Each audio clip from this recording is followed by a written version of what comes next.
का प्रतिष्ठित school don Bosco school, जो कि एफिलिएटेड है सीबीएसई से, जहां 10+2 तक के बच्चों को उच्चतम शिक्षा प्राप्त करते हैं। आपको बता दें, बीबी पाकर दरभंगा में कई वर्षों से प्रतिष्ठित स्कूल डॉन बॉस्को स्कूल में नए सत्र में आरंभ है।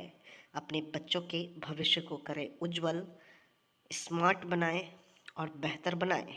दरभंगा का प्रतिष्ठित स्कूल डॉन बॉस्को स्कूल, जो कि आपके बच्चों के फ्यूचर को बनाता है।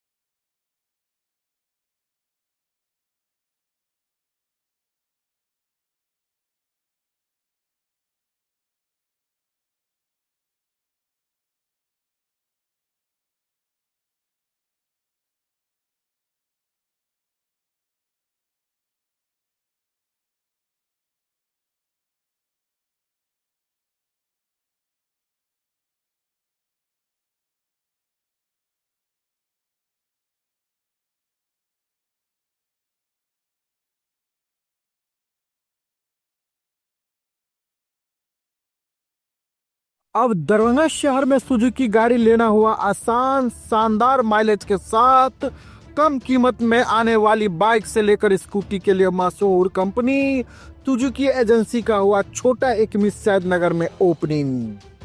जी हाँ, जापान की मशहूर कंपनी सुजुकी अब दरभंगा के लोगों के लिए किफायती दर पर बेहतरीन गाड़ी उपलब्ध करवा रही है, जहां आप भी अब बेहतरीन माइलेज के साथ नया टेक्नोलॉजी वाला बाइक और स्कूटी ले सकते हैं।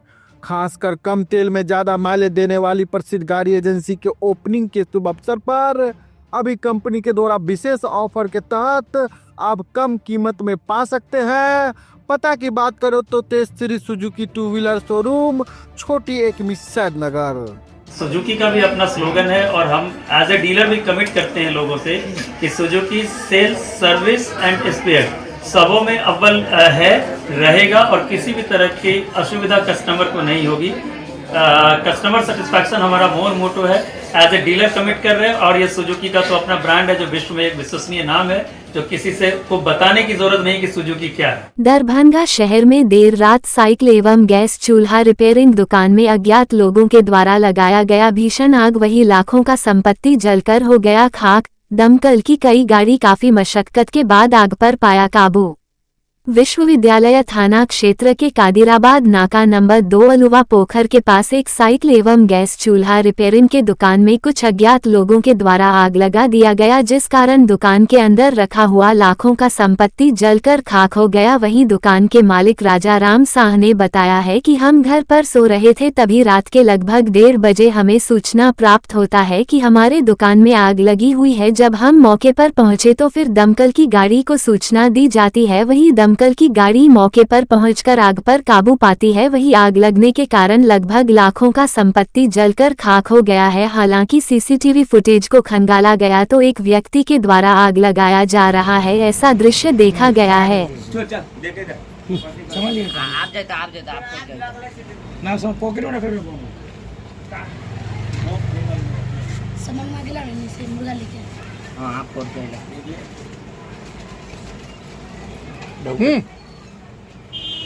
ढकलो भागले ना।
क्या हुआ था रात में, ऐसे आग लगा?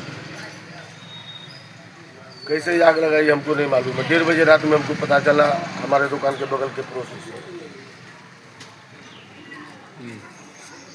उसके बाद हम लोग आए, लाइन काटा गया, पानी वाला टंकी आया, उस पर आग पर काबू पाया गया। क्या चीज का दुकान था? साइकिल और गैस का रिपेयरिंग का दुकान था। कितने का माल नुकसान हुआ होगा? 40-50 हज़ार। फायर ब्रिगेड आई थी? हाँ, आई थी। आवेदन दिए उसको?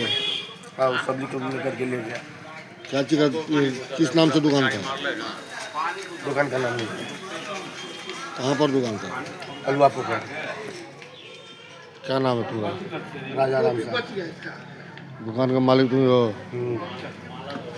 प्रत्येक शुक्रवार की तरह इस शुक्रवार को भी दरभंगा के जिलाधिकारी राजीव रोशन के जनता दरबार का दिन था। वहीं जिला अधिकारी के कार्यालय पर दरभंगा जिला के विभिन्न प्रखंडों से अच्छी संख्या में फरियादी पहुंचे हुए थे। शुक्रवार को जिलाधिकारी के कार्यालय पर पहुंचे हुए कई फरियादियों से हमने बात किया तो अधिकतर फरियादी जमीनी विवाद से संबंधित मामले की शिकायत लेकर पहुंचे हुए थे। तो किसी फरियादी के रास्ते और सड़क की समस्या थी। किसी फरियादी का वास्तविक पर्चा मिल गया था लेकिन उन्हें जमीन पर कब्जा नहीं मिल पा रहा था। कई लोगों का ये भी शिकायत और आरोप था उनकी जमीन पर कब्जा कर लिया गया है और उन्हें दखल कब्जा नहीं होने दिया जा रहा है। अन्य कई बातों का शिकायत लेकर पहुंचे थे फरियादी। हमने कई फरियादियों से बात किया, इन लोगों का क्या कुछ आप और शिकायत था, उन लोगों की बातों को हम सुन रहे हैं।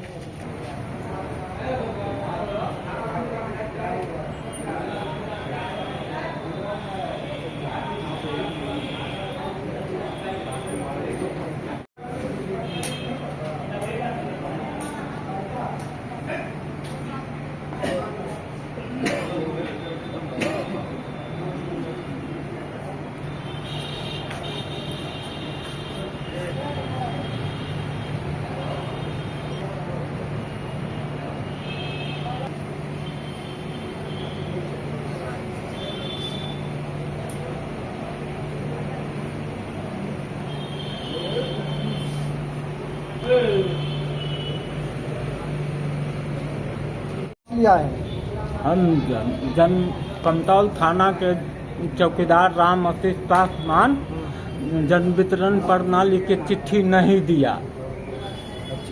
अब क्या चाह रहे हैं इसमें?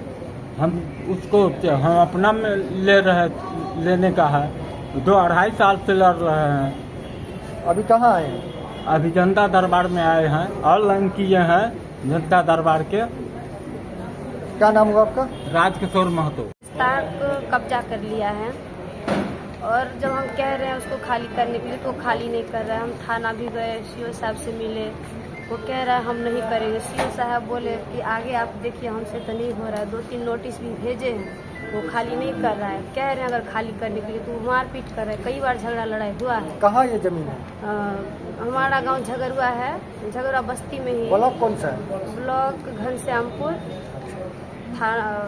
थाना जमालपुर है। वहाँ से भी कई बार बात हुआ, अभी नहीं मान रहे। जनता दरबार में है डीएम सर के, क्या चाह रहे हैं? हम चाह रहे हैं कि हमारा जो जमीन है, हमें घर बनाने की आवश्यकता है। हमें घर नहीं है, रोड पे है बिल्कुल। तो हमें साहब से बात इसलिए कर रहा है कि साहब हमको जमीन फरिया दीजिए। क्या नाम हुआ आपका? पार्वती कुमारी, पति श्याम सुंदर पासवान। कड़ी सुरक्षा व्यवस्था के बीच दरभंगा बार एसोसिएशन चुनाव 2025 का आयोजन किया गया। शुक्रवार को स्थानीय दरभंगा बार एसोसिएशन भवन में वही चुनाव मतदान कार्य के लिए कुल 4 के संख्या में मतदान केंद्र बनाया गया था। अलग अलग पदों के लिए कई उम्मीदवार चुनाव मैदान में अपना किस्मत आजमा रहे हैं। मालूम है कि चुनाव मतदान सुबह 9 बजे से प्रारंभ होकर शाम के 5 बजे तक का बताया गया था। हाल के लोग मतदान के लिए लाइन में अगर लगे रहेंगे तो मतदान आगे भी चलता रहेगा। जो जानकारी मिली है उसके अनुसार 17 साल से भी अधिक मतदाता दरभंगा बार एसोसिएशन के चुनाव भाग ले रहे थे। लगभग 84 के संख्या में चुनाव मैदान में कैंडिडेट अपना भाग्य आजमा रहे हैं। 26 अप्रैल 2025 शनिवार को मतगणना का कार्य किया जाएगा। जो जानकारी मिली उसका अनुसार सुबह 9 बजे से मतगणना का कार्य प्रारंभ होगा, जो मतगणना समाप्त होने तक चलेगा। चुनाव रिटर्निंग अफसर से लेकर कई जानेमन अधिवक्ता और उम्मीदवार वोट डालने वाले वाटर इन तमाम लोगों से हमने बात किया। तुम इन लोगों का मिली जुली प्रतिक्रिया थी कि दरभंगा बार एसोसिएशन में कई तरह का कमी है। अधिवक्ताओं को बैठने के लिए कुर्सी की कमी है, पीने के पानी, शौचालय इत्यादि का दिक्कत है। अधिवक्ताओं की संख्या लगातार बढ़ते जा रही है, ऐसे में भवन की संख्या अधिकतम पर रही है और भी कई मूलभूत सुविधाओं की कमेटी जिसको लोगों ने बनाया, वही लोगों ने कहा कि काफी शांतिपूर्ण और निष्पक्ष रूप में मतदान चल रहा था। हमारे चैनल पर संवाददाता में कई लोगों से बात किया। इन लोगों ने चुनाव मतदान के संबंध में और क्या कुछ कहा, उन तमाम लोगों की बातों को सुना रहे हैं। देखिए, आज वोट तो बहुत शांतिपूर्वक हुई है, बहुत ही अच्छा हुई है। हम यही मांग करेंगे, जो भी जीतेंगे, जो भी कैंडिडेट, उनसे ये आशा है कि कोर्ट परिसर में थोड़ा सफाई का व्यवस्था हो, लाइटिंग का व्यवस्था हो। बिजली तो रहती ही है, लेकिन कहीं कहीं पे पंखा का गड़बड़ी व्यवस्था है, चेयर की दिक्कत है, उसके बाद थोड़ा सा वॉशरूम का भी दिक्कत है। तो इस सब पे थोड़ा सा व्यवस्था विशेष करके दे, यही मेरा अनुरोध रहेगा। और वोटिंग तो बहुत अच्छा हुई है। मैं एडवोकेट विजय भूषण कुमार गुप्ता, बार एसोसिएशन पटना से मेंबर हूँ, यहाँ सिविल कोर्ट दरभंगा में। आज जो चुनाव हो रहा है, किस वातावरण में हो रहा है? बहुत ही सौहार्दपूर्ण वातावरण में बहुत अच्छे से चुनाव हो रहा है। क्या उम्मीद कर रहे हैं इस बार का चुनाव कैसा होगा? इस बार का चुनाव एकदम निष्पक्ष हो रहा है। बिना आई कार्ड के किसी को भी जो है चुनाव में वोट डालने की अनुमति नहीं है। बहुत सामने आगे जीत के क्या उनसे उम्मीद करेंगे? पूरे बार एसोसिएशन के भलाई के लिए अपना कार्य करेंगे। क्या कुछ ऐसा लग रहा है? सबसे नई बिल्डिंग का, सबसे पहले नया बिल्डिंग का योजना है, उसमें सभी महिलाओं के लिए शौचालय और उनके लिए एक चेंजिंग रूम की व्यवस्था होने की बात हो रही है। अपना परिचय दें। Amar Prakash, assistant secretary number 1। Bar association का चुनाव हो रहा है, क्या कहना चाहेंगे? इस बार का जो चुनाव हो रहा है वो जितना बार भी इससे पहले हुआ था उससे बहुत अच्छा चुनाव हो रहा है और पूरी तरीके से समझिए कि साफ सुथरा चुनाव जिसको कहा जाएगा वो अभी तक 12 बजे दिन तक रहा है। और ये समझा जाता है कि इस बार वकील अच्छे से शामिल भी हो रहे हैं और बहुत ज्यादा वोट इस बार गिराएंगे। क्या उम्मीद कर रहे हैं जो जीत कर कैंडिडेट आएंगे उनसे? क्या उम्मीद? नहीं, तो जो लोग इस बार आएंगे वो पहले से तो बहुत अच्छा काम करेंगे। जो बार काउंसिल में नहीं हुआ है, तो इस बार जो भी टीम जीत के आएगी, मतदाता का ये मानना है कि इस बार जो है तो ऐसी टीम जीत के भेजा जाए जो बार काउंसिल के लिए काम करे। दरभंगा में लोगों ने शिकायत किया कि यहाँ पीने के पानी की व्यवस्था नहीं है। तो अब जो लोग आएंगे जीत के वो व्यवस्था करेंगे, पहले नहीं होता था, अब जीत के बाद होगा। कुछ ऐसा कमी भी है जो नए लोग आएंगे तो वो उसको एकदम करेंगे। अब सभी नए लोग जो है वो काफी जोशीले लोग सब हैं। अगर वो लोग जीत के आते हैं तो बार काउंसिल का इस बार कल्याण हो जाएगा। जैसे व्यवस्था है तो व्यवस्था में क्या कुछ कमी है जिसमें सुधार होना चाहिए? व्यवस्था में तो हर जगह कमी रहती है, कमी ही कमी है, लेकिन उसको सुधार किया जाएगा। अपना परिचय दीजिए। Aftab Jilani, joint secretary library के उम्मीदवार हैं।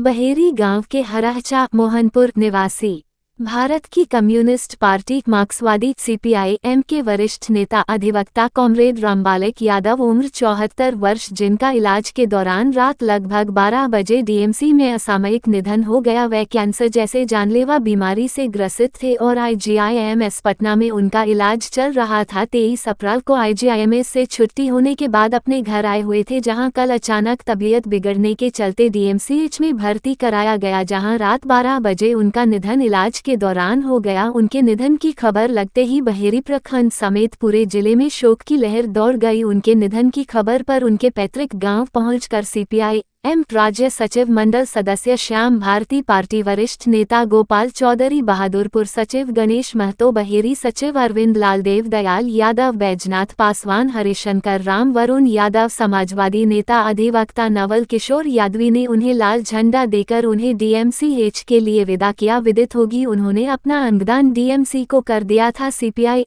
राज्य सचिव मंडल सदस्य श्याम भारती ने कहा कि कॉमरेड रामबालक यादव अधिवक्ता शुरू से समाजवादी आंदोलन से जुड़े रहे। बाद के दौर में उन्होंने 2023 में भारत की कम्युनिस्ट पार्टी मार्क्सवादी CPIM से जुड़े और अंतिम क्षणों तक पार्टी से जुड़े रहे। वे किसान मजदूर मेहनतकश आम आवाम के लोकप्रिय नेता थे, साथ ही AILU अधिवक्ता यूनियन से भी जुड़े हुए थे। उन्होंने जिंदगी भर जनता के लिए संघर्ष करते रहे और मरने के बाद भी उनका शरीर दरभंगा मेडिकल कॉलेज के छात्रों के पढ़ाई के लिए काम आता रहेगा। उनके निधन से बहेरी प्रखंड में CPIM समेत वाम आंदोलन के साथ साथ समाजवादी आंदोलन को गहरा धक्का लगा है। पार्टी उनके पत्नी पुत्र पुत्री समेत उनके परिजनों के प्रति गहरा शोक संवेदना व्यक्त करती है। उनके याद में 2 मई को उनके पैतृक गांव में श्रद्धांजलि सह संकल्प सभा आयोजित की जाएगी।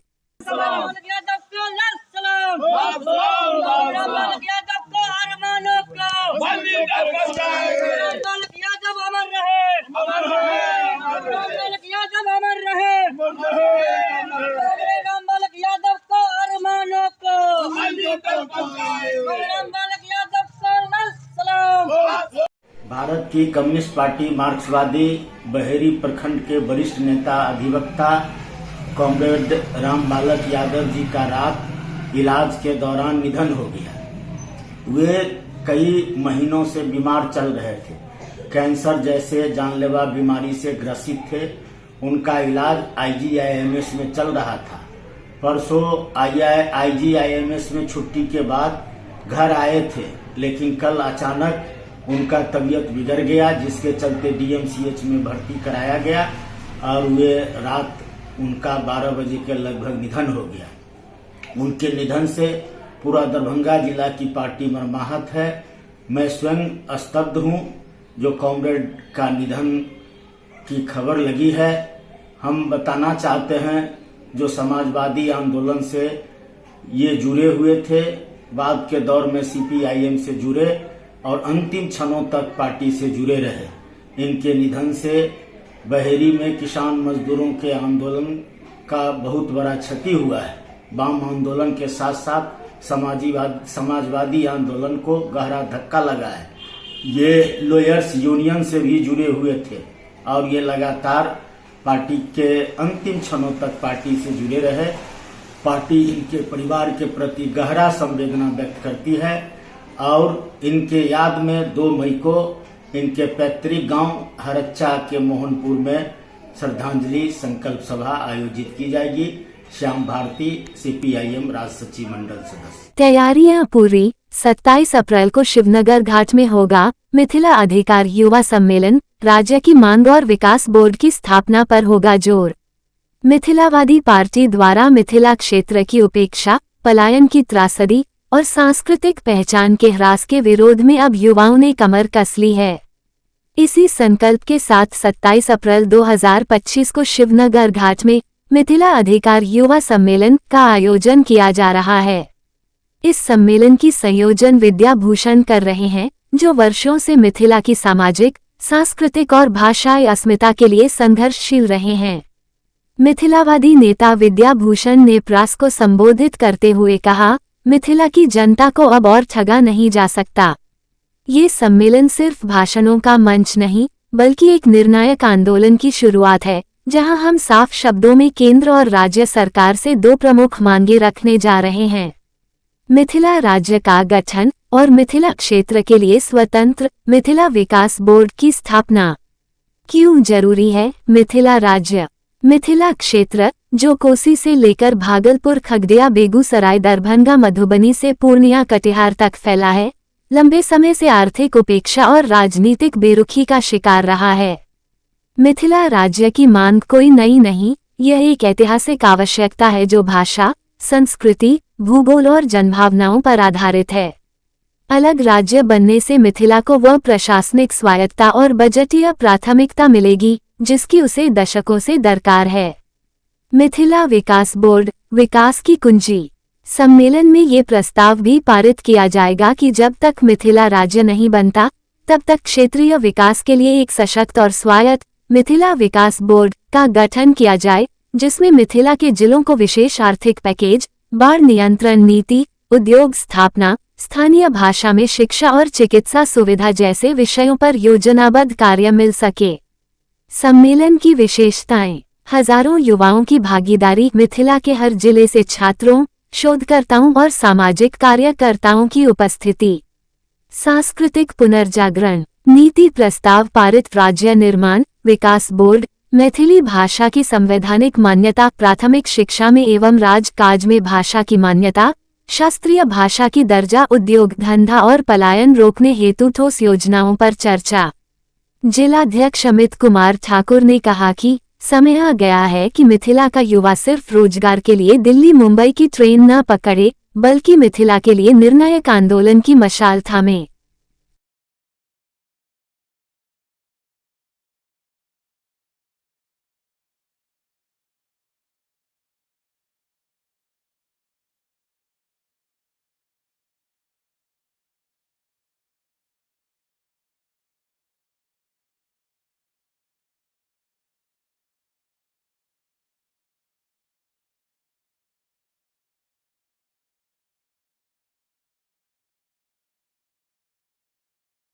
आज दिनांक 25 अप्रैल 2025 को दरभंगा के आयकर चौराहा से जन सुराज पार्टी दरभंगा के द्वारा कश्मीर के पहलगाम में आतंकवादियों ने पर्यटकों के साथ कायरतापूर्वक हत्या किया गया। इस जघन्य हत्या के विरुद्ध मृत पर्यटकों के श्रद्धांजलि हेतु एक कैंडल मार्च आयकर चौराहा से सैकड़ों की संख्या में जन सुराजी साथी ने हाथों में कैंडल लेकर मार्च किया। ये कैंडल मार्च आयकर चौराहा से हसन चक से दरभंगा टावर पर गांधी जी की मूर्ति के समक्ष श्रद्धांजलि दी गई। पुनः सभी वापस आयकर चौक पर पहुंचे। इस श्रद्धांजलि कार्यक्रम का नेतृत्व जन सुराज पार्टी के जिला अध्यक्ष बिल्टू साहनी के द्वारा किया गया।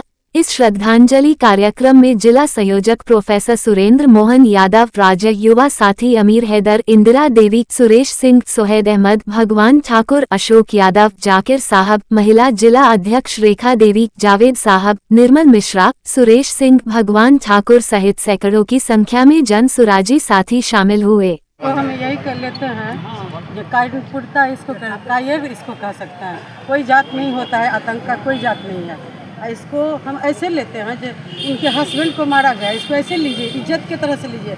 अब महिला को छोड़ दिया गया, जो आप अपने जाके देश में जाइए, प्रधानमंत्री को कहिए, ये बहुत बड़ा अपमानित है। अपमानित महिला को किया गया है।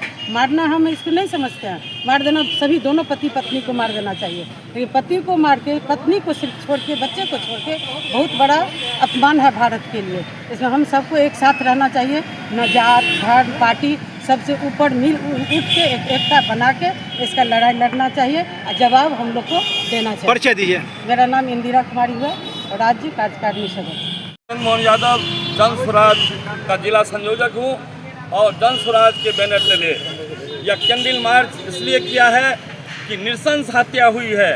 इस हत्या के संदर्भ में मैं इसकी घोर भर्त्सना करता हूँ और उसकी निंदा करता हूँ। ये पार्टी का स्तंभ है और पार्टी का निर्णय है कि हम टेररिस्ट को बर्दाश्त नहीं करेंगे। टेररिस्ट चाहे किसी भी धर्म का हो, किसी जाति का हो, वो टेररिस्ट जो होता है वो एक घातक हथियार है।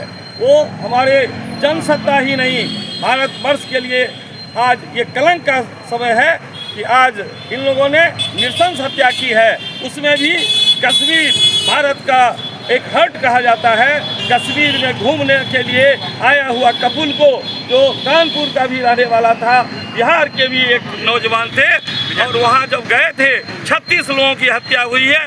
इस नृशंस हत्या की आज घोर निंदा करते हैं और हम चाहते हैं कि सरकार की गृह मंत्री आप ध्यान दें और हिमाचल के अंदर वह कश्मीर जो आता है वहाँ के मुख्यमंत्री को भी इस पर ध्यान देना चाहिए कि आज किसी तरह की चूक हुई तब तो इतनी बड़ी हत्या हुई है। और ये हत्या भारत के लिए कलंक तो है ही, पूरा विश्व के लोग भारत को इस संदर्भ में साथ देने को तैयार हैं। परिचय दीजिए।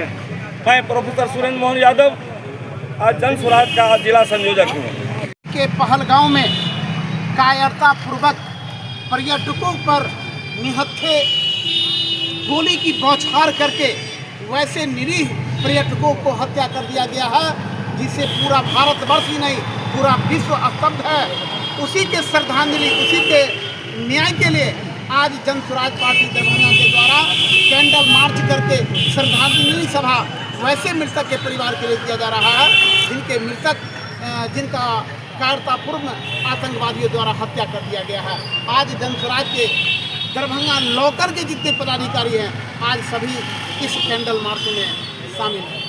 क्या मानते हैं किनको आप मानते हैं जिम्मेवार, किनको मानते हैं? नहीं, ये तो आतंकवादी का कोई श्रेणी नहीं होता है, लेकिन जो अभी अज्ञात सूत्र से पता चला है कि इसमें पाकिस्तान का हाथ हो सकता है, लेकिन यह कंप्लीट नहीं है जब तक हमारा एक जांच एजेंसी क्लियरेंस नहीं कर जाता है। लेकिन किसी भी देश को, भारत का हो, पाकिस्तान का हो, अमेरिका का हो, चाइना का हो, विश्व के किसी भी देशों का हो, आतंकवादियों के विरुद्ध एक स्वर से पूरे इंटरनेशनल स्तर पर इसकी तहकीकात होनी चाहिए और आतंकवादियों को ऐसे हरकतों से निश्चित रूप में उसको दोषी बनाते हुए उनको निश्चित रूप में कार्रवाई करने का कृपा हम लोग गृह मंत्रालय से करने का। जन स्वराज के जो कार्यकर्ता हैं सरकार के निर्णय के साथ है, नहीं, जन स्वराज पार्टी के जो सूत्रधार है उनका जो निर्णय होता है उसको हम लोग अक्षरशः पालन करते हैं। आज पूरे बिहार में यह कैंडल मार्च पूरे जिला मुख्यालय पर हो रहा है। केंद्र सरकार जो निर्णय लेगी उसका समर्थन है आप लोग का? अगर निर्णय सही करेंगे तो निश्चित रूप में हम लोग स्वागत करते हैं। हम लोग चाहते हैं कि निष्पक्ष रूप में न्याय मिले वैसे पर्यटकों को जिनकी हत्या की गई है। नाम बता दीजिए। बिल्कुल सैनी, जिलाध्यक्ष जन स्वराज परिवार दरभंगा। विश्वविद्यालय आईसीसी कमेटी द्वारा लैंगिक संवेदनशीलता पर कार्यशाला आयोजित।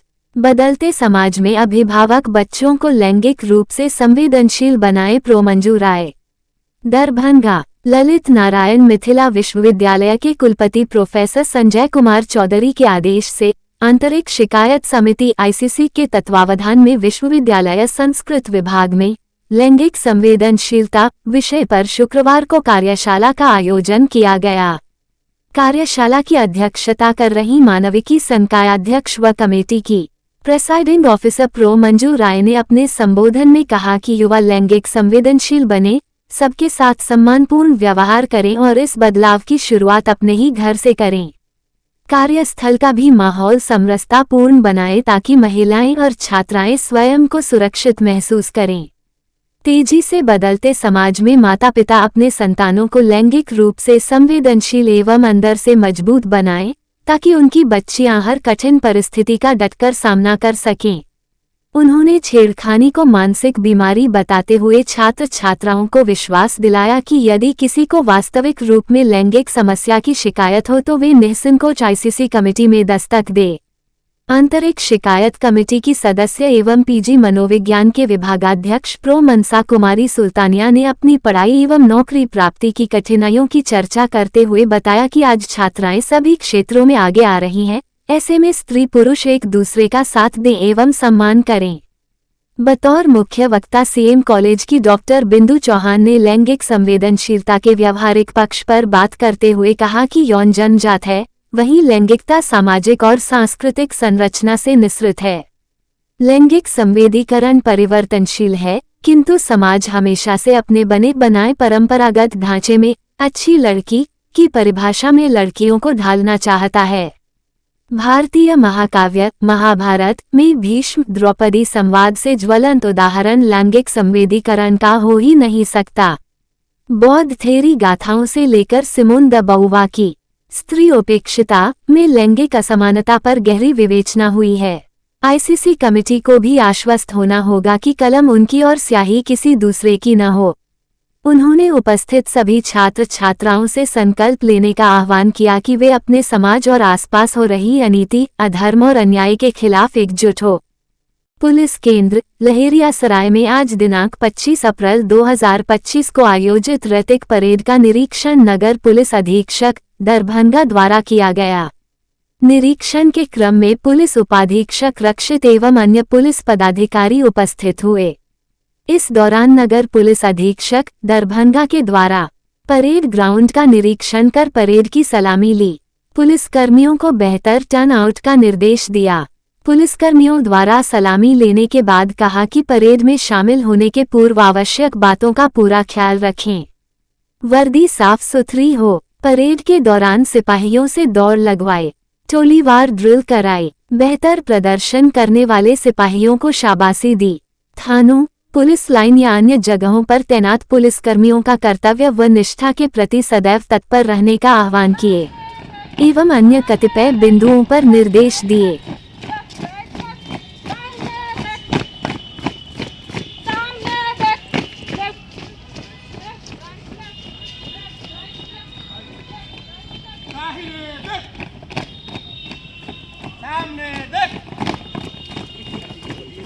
मधुबनी बासोपट्टी में स्कूली बस दुर्घटनाग्रस्त, 1 दर्जन बच्चे घायल, सभी खतरे से बाहर। मधुबनी जिले के बासोपट्टी थाना क्षेत्र में शुक्रवार को एक निजी स्कूली बस के दुर्घटनाग्रस्त हो जाने से करीब 1 दर्जन स्कूली बच्चे घायल हो गए।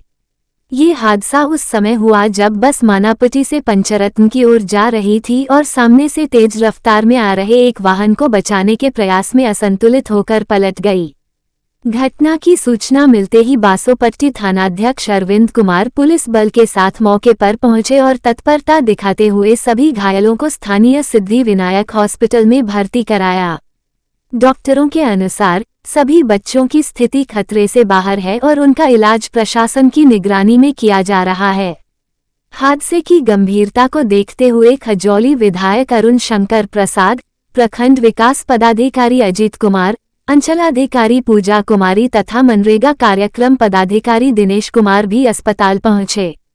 उन्होंने घायलों का हालचाल जाना और अस्पताल प्रशासन को बच्चों के समुचित इलाज का निर्देश दिया। स्थानीय लोगों ने बताया कि जिस सड़क पर यह हादसा हुआ वह क्षेत्र काफी व्यस्त रहता है और पहले भी यहां कई दुर्घटनाएं हो चुकी हैं। लोगों ने प्रशासन से मांग की है कि इस मार्ग पर यातायात नियंत्रण के लिए ठोस कदम उठाए जाएं, जैसे स्पीड ब्रेकर, संकेत बोर्ड और पुलिस की नियमित गश्त। इस घटना ने एक बार फिर से स्कूल वाहनों की सुरक्षा और सड़क पर यातायात नियमों की अनदेखी पर सवाल खड़े कर दिए हैं। प्रशासन ने मामले की जांच शुरू कर दी है और दुर्घटना के पीछे की वास्तविक वजह जानने की कोशिश की जा रही है। घटना के बाद क्षेत्र में दहशत का माहौल है। हालांकि सभी घायल बच्चे सुरक्षित हैं और जल्दी जन्मभूमि से मिलने की संभावना होगी। प्रशांत किशोर की बिहार बदलाव यात्रा 20 मई से पूरे बिहार के दौरे पर निकलेंगे पीके। तारांकन पीएम मोदी के बिहार दौरे पर पीके ने साधा निशाना। बोले, मोदी जी गुजरात में बुलेट ट्रेन की बात कर रहे हैं और बिहार में आकर सिर्फ 1-2 रेलवे लाइन की घोषणा कर रहे हैं ताकि यहां से पलायन हो सके। जमुई जन सुराज उद्घोष यात्रा के तहत जन सुराज के सूत्रधार प्रशांत किशोर आज 1 दिवसीय दौरे पर जमुई पहुंचे। जमुई में प्रेस कॉन्फ्रेंस को संबोधित करते हुए उन्होंने बड़ा ऐलान किया कि 20 मई को जयप्रकाश नारायण की जन्मभूमि सिताबदियारा से बिहार बदलाव यात्रा की शुरुआत होगी। जेपी के अधूरे सपने को पूरा करने, बिहार में बदलाव लाने और संपूर्ण क्रांति के रूप में व्यवस्था परिवर्तन के उद्देश्य से यह यात्रा शुरू की जाएगी।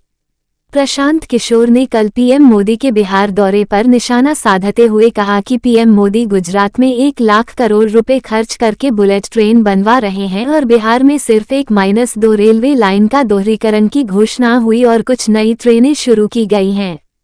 नई ट्रेनें भी इसलिए शुरू की गई ताकि बिहार के बच्चे उन ट्रेनों में बैठकर गुजरात की फैक्ट्रियों में काम कर सकें। उन्होंने कहा कि हमें खुशी होती अगर मोदी जी बिहार में स्टील की फैक्ट्रियां लगवाते और बिहार में बना स्टील मालगाड़ियों से देश भर में पहुंचाया जाता।